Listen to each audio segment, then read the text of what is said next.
Днес, преди да ви покажем продължението на работата на обекта, ще ви представим едно изключително решение за декорация на стени. Стъклотекстилни тапети с възможност за боядисване в цвят, избран по каталог.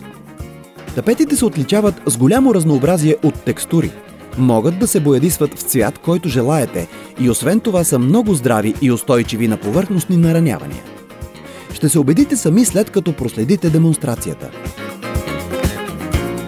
Това, което ще демонстрираме днес, е устойчивостта на удар на крайни покрития при вътрешни стени с и без стъклотекстилни тапети.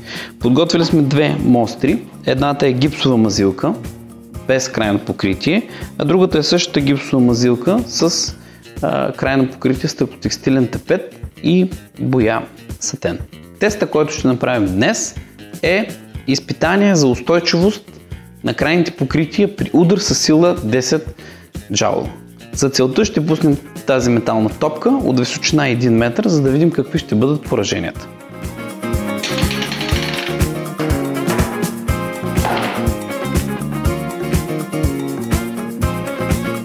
Ето това е резултата, който се получава, когато имаме механично отварване с сила 10 джаула върху една мазилка, която не е защитена допълнително.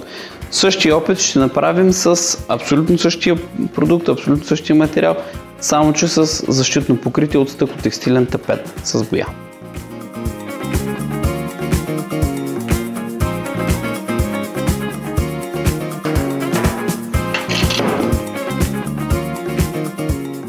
Виждате, че пораженията са много по-малки, да не кажа, че имаме само почти незабележимо хлътване на мазилката. Целостта е запазена, без пукнатини, без отчупени парчета. Освен, че са изключително здрави, тапетите, боядисани с миеща се и устойчива боя, се почистват лесно, само с мокра гъба. Те не поемат водата и така не се деформират, а след почистване стената остава без никакви следи от замърсяванията. Стъклотекстилните тапети, които Weber представя на българския пазар, са широко разпространен продукт в Европа. С стъклотекстилните тапети може да постигнете 79 различни текстури, които допълнително придават индивидуалност на интериора ви.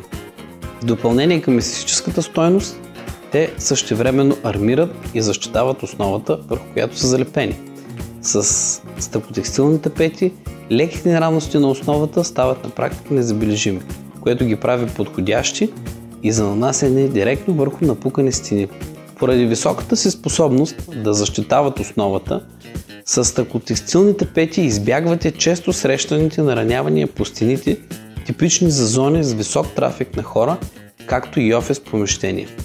Стъклотекстилните тапети, които представихме, освен много добрите механични качества, които предават на вътрешните стени, дават възможност за голямо многообразие от завършващ аспект на стените.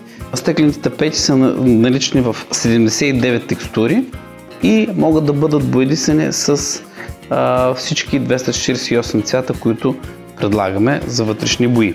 След като тапетът е залепен, това, което трябва да се направи, е да се получи подходящ завършек с интериорна боя.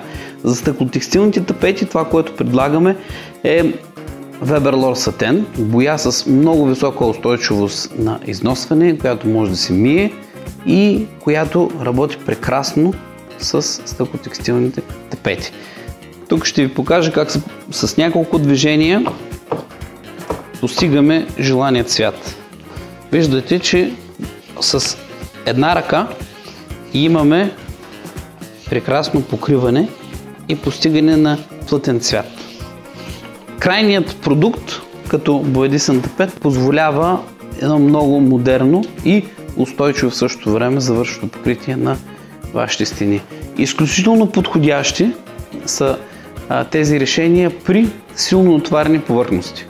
Коридори, антрета, обществени помещения, магазини и търговски центрове. Надеждно и добре изглеждащо решение.